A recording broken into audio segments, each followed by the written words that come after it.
त्याला आमचे नेते संजय राऊतांनी तर वेगळ्याच पद्धतीने ते मांडले.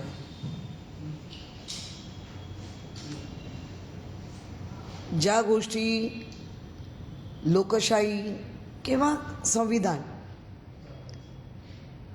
ह्या गोष्टीचं भान तर सर्वांना, आणि आजचा जो वर्धापन दिन आहे जनात मनात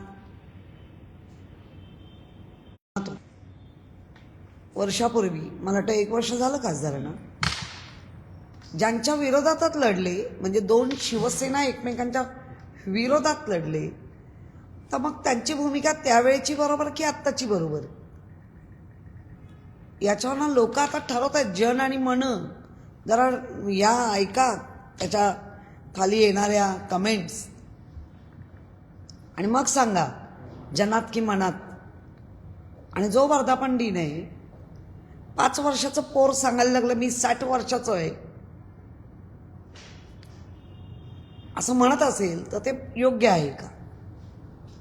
जी शिवसेना बाळासाहेबांनी उभी केली, बाळासाहेबांनंतर ज्या उद्धव साहेबांनी 2012 नंतर किती जणांचे उद्धार केले, हे 12 नंतरचे झालेले सगळे प्रगत जे बोलणारे हे सगळे 12 नंतर प्रगत झाले. त्याच उद्धवजींच्या पक्षाला मुळासकट उपटून काढण्याचं काम ते करण्याचा प्रयत्न करतायत. पण मी जितके निष्ठावंत शिवसैनिक आज नाही म्हटलं तरी जे आमचे खासदार आहेत, मग ते अनिल देसाई असतील, अरविंद सावंत असतील, वाजे असतील, आज वाजेंचं स्वागत बघा जनतेनेच केलंय ना, जनतेनेच केलं ना, स्थानिक लोकांनी केलं ना. त्यामुळे ज्या पद्धतीने चाललंय आणि बऱ्याच जणांचं राजकीय लोकांची जी मतं मांडली जात आहेत अभ्यासकांची, ती राजकीय मतं जरा वेगळी आहेत. त्या राजकीय मतांचा आदर करूनच सांगेन की आत्तापर्यंत महाराष्ट्र म्हणजे आम्हाला बाळासाहेबांनी सांगितलेली एक गोष्ट, C.D. देशमुख यांनी महाराष्ट्र दिल्ली पुढे झुकणार नाही राजीनामा दिला होता. आता कल्पना नाही, मी त्या व्यक्तिमत्व फक्त वाचलंय आणि साहेबांनी सांगितलं मी थोडंसं. असे पण महाराष्ट्रात होऊन गेले. ज्या छत्रपती शिवाजी महाराजांचा आपण वारसा चालवतोय म्हणतो, त्या छत्रपतींनी शिवाजी महाराज छत्रपतींनी आपल्या छत्रपती शिवाजी महाराजांनी कधी दिल्ली पुढे मान झुकवली नाही. त्या दिल्लीच्या वरनं आलेल्या सगळ्या स्वाऱ्या महाराष्ट्रामध्येच उलथून लावल्या. त्यामुळे हे राजकारण वेगळं आहे. इथे स्वाभिमानाचंच राजकारण नाही आहे, ते स्वाभिमान, तो मान सन्मान महाराष्ट्राचा. आणि आज आपला महाराष्ट्र हा संतांची भूमी आहे, साधू संतांची आहे. तर आपल्याला हे शिकवलं का? ज्या पद्धतीने फोडाफोडी होते ही वेगळ्या कारणासाठी होते. कायमस्वरूपी एका पक्षाची सोय, जे महत्वाचे काही बिलं आणायची आहेत. आधी होतं 400 पार, तिथे महाराष्ट्राने घोडा अडवला, अनेक राज्यातनी ते कमी कमी करत ते 400 पारचा आता जो नारा आहे तो आता 600 पार करायचा आहे म्हणून वाटेल त्या मार्गाने. आणि त्याला उगाचच ऑपरेशन टायगर, अरे टायगर कधी हे लावून नेलेलं पाहिलं आहे का? म्हणजे स्वभाव दर्शन देताना पण आपण जरा चुकतोय का? टायगर कधी बकऱ्यासारखा ओढत गेला नाही आहे. त्यामुळे या गोष्टीचा सर्वांनाच, म्हणजे मुंबईकरांचा कौल किंवा महाराष्ट्राचा दे ऐका मग कळेल. वर्धापन दिन साजरा होतोय, त्यापूर्वी काही दिवसापासून 2-3 दिवसापासून एक तो व्हिडिओ कसा आहे? उद्धव ठाकरेंच्या शेजारी एक आमदार आहे, एक खासदार आहे. खासदार ओमराजे निंबाळकर आणि आमदार कैलास पाटील आहे. आणि उद्धव ठाकरे म्हणतात हे माझे 2 वाघ आहेत. वाघांवर कसा दबाव आहे? मला ओमराजे निंबाळकरांचं तर फारच आश्चर्य वाटतंय. अतिशय छान मुलगा. मी कारण त्यांचं एकंदर वय बघता मी मुलासारखंच त्यांच्याकडे बघेन. आणि दोघंही प्रचंड आवडणारी लोक. म्हणजे आम्ही असं म्हणायचो, आपण असं मस्तीने म्हणतो ना कधीतरी, अरे आमचे ढवळे पवळे बघा. ते जरी ते उपाधी असली तरी एक चांगल्या ह्यानी बघतो, जयवीरू म्हणून बघतो. अशी जी एक उपाधी आहे त्या ह्याच्यात आम्ही त्यांना पाहतोय. आणि ते आत्ता थोडं प्रकट होत आहेत. माझ्या केसचं काय निकाल, मुळात ते घडलं का, कोणी घडवलं ही तुम्हाला माहिती असणार ना मनापासून. नाही, माझं म्हणणं आहे केस तुमच्या वडिलांच्या हत्येची आहे, मृत्यूची नाही. ती चालू आहे. आणि त्या केसचं आणि ह्याच्याशी इतके वर्ष तुम्ही लढत आलात ना. 2009 पासून तुम्हाला सगळं देत आल्यानंतर लढतच होता ना. आणि निकाल ज्याच्यावर तुमचा संशय, त्या निकालाबाबत तुम्ही जर म्हणाल मी तसंच जाणार, तर मग हे लोकांना चुकीचं वाटतंय. ओमराजे यापुढे जाऊन असं म्हणतात की निष्ठेने, कोरड्या निष्ठेने मतदारसंघाचा कसा विकास करू, खाली हात मतदारसंघामध्ये गेले. येस, बरोबर जागेवर बोलले. हात तर प्रश्न आहे. असे गळे घुट्टे आले नाहीत, ईडी काडी बिडी सगळं लावून, की मग निधी गोटायचा. आणि मग पुढचं भविष्य माझं काय, विना निधी अभाव आहे. मग का नाही ठणकावून सांगत आहे की असं कसं करू शकता तुम्ही, निधी काय घरातला आणून देत आहेत का? पण नाही होत आहे. आणि ती परंपरा महानगरपालिका, ग्रामपंचायत, राणींच्या मुलांनी तर सरळ सांगितलं, जो गाव आमच्यावर येणार नाही त्यांना निधीच नाही देणार. आणि याच्यावर हे व्हायला पाहिजे होतं. निवडणूक आयोगाने ऑब्जेक्शन घ्यायला पाहिजे होतं. निवडणूक आयोग कशासाठी ठेवलंय? याच गोष्टीसाठी. निधी हा निवडून आलेल्याला त्याच्या भौगोलिक आणि त्याच्या गरजेप्रमाणे दिला पाहिजे. किंवा एक सर्वसाधारण जो वाटप होतो तो होतोय का? त्यामुळे निधी आणि मग हा पक्षात घ्यायचा विधी, एवढंच कारण आहे. ऑपरेशन टायगरची चर्चा आहे, मात्र त्याच्याच तुलनेनं ऑपरेशन तुडवाची पण चर्चा आहे. नाही, मुळात ऑपरेशन तुडवा प्रत्येकाने आता ते चालू केलं. सैनिक आहे. उलट त्या सैनिकांना जेरबंद करणं वगैरे हे पण कटकारस्थान रचतायत. म्हणजे एकतर ज्या सैनिकांनी रक्ताचं पाणी करून तुम्हाला निवडून आणलं, त्या सैनिकाच्या घामाची, त्या सैनिकाच्या तुमच्यावर असलेल्या प्रेमाची काहीच कदर नाही.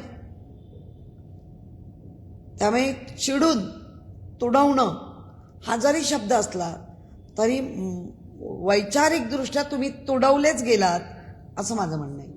ओमराजेंनी आदित्य ठाकरे यांच्या नेतृत्वावर प्रश्नचिन्ह उपस्थित केलं. ते असं म्हणतात की मी समजू शकतो उद्धव ठाकरे आजारी होते, पण आदित्य ठाकरे यांनी मतदारसंघामध्ये महाराष्ट्रामध्ये फिरायला पाहिजे होतं असं ओमराजे निंबाळकर म्हणतात. आदित्य ठाकरेंच्या नेतृत्वावर प्रश्नचिन्ह निर्माण नाही, शेवटी जायचं तर मला कारण द्यायचंच आहे. कारण देऊनच जावं लागतं. मग आदित्य ठाकरे तुमच्या वेळेला जेव्हा आले, काय सुषमा अंधारे किंवा यांनी किती मेहनत घेऊन, आम्ही नाही गेलेलो, आम्ही अरविंद सावंत, अनिल देसाई यांच्या प्रचारात होतो. पण ज्या पक्षाचं प्रचंड हुशार नेतृत्व आहे त्याला आधीच प्रश्नचिन्ह करून त्याच्याबद्दलचं नरेटिव्ह पूर्ण करायचं. आणि ते नरेटिव्हसाठी तर पैसे मिळत आहेत. म्हणजे उगवत्या नेतृत्वालाच काढून टाका. दुसरीकडे आपण बघायला तर काल महानगरपालिकेमध्ये मोठी तुमची इतर सर्व तुमच्यावर होती, मात्र एक अनुपस्थित फोन कळवा किंवा पत्र द्या, मागितलंय आम्ही कारण. व्हीप जारी केला त्या समजा गैरव्यवस्था पाहिजे ते आमच्या पक्षाला धरून ज्या पद्धतीने कायदा काय असेल तो सगळ्यांसाठीच असेल लागू, म्हणजे तो काय एकट्या कोणासाठी नाही. आणि आज त्यांनी कोट टाकलेला आहे. आता ही भूमिका ह्या त्यात जास्त आम्ही तर म्हणतो ह्या आमच्या बरोबर आहेत. आता बाकी काय असेल ते तुम्हाला माहिती. वडील खासदार आहेत त्यांनी वेगळी भूमिका घेतली. मग विद्यमान नगरसेवक हे शिवसेना उद्धव बाळासाहेब ठाकरे पक्षाचे नगरसेवक आहेत. मग या अनुषंगाने जर बोलायला गेलं तर काही वेगळी भूमिका असू शकते. नाही, राजकारणामध्ये अनेकदा पती एकीकडे तर पत्नी एकीकडे आपण पाहिलंय या संपूर्ण महाराष्ट्रात. मुलगा मुलगी हे आपण पाहिलंय. त्यामुळे कारण नसताना आत्ता आपण त्याच्यावर काहीतरी बोललं मला वाटतं हे होणार नाही. कारण जर अगदी लांबचं कशाला, अमोल कीर्तीकर आजही निष्ठेने आमच्याकडे, अमोल कीर्तीकरांच्या वडिलांचं इतकं वय झाल्यानंतरही जे काय नाठळ बुद्धी आठवली त्यांना ते आहेत त्यांच्याकडे. अमोल आहे ना आमच्याबरोबर, हे मोठं उदाहरण आहे.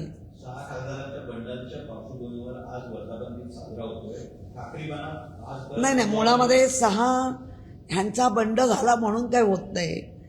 जो आमचा वर्धापन दिन नेहमीच असतो त्या ह्याच्यावर. आणि ठाकरी बाणा हा बोलूनच कशाला, ठाकरी बाणा इतकं वादळ उठवतायत, इतकं मुळासाकून काढतायत, तरी उद्धवजी ठामपणे चारी बाजूनी वादळ असताना बाळासाहेबांची शिवसेना घेऊन त्या वादळात नाव घेऊन उभे आहेत ना, नेतृत्व करतायत ना. ह्याच्यासाठी बोलायला का पाहिजे. त्या नेतृत्वाच्या बरोबरीने आम्ही सगळे आहोत की. आज नगरसेवक निवडून आणणं इतकं सोपं होतं का. किमान मुंबई बाकी ठिकाणी पण आले तुम्ही. जर जिल्हा परिषद पंचायत समिती 2 येणार नाही, 4 आणि 200च्या वर आम्ही निवडून आणले आहेत.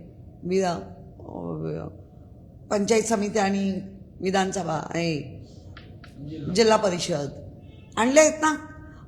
पुरा म्हणजे अगदी काहीच शिल्लक नाही असं दाखवून जो काही प्रचार चाललाय, तरी त्या स्वकीय स्वारी करतायत.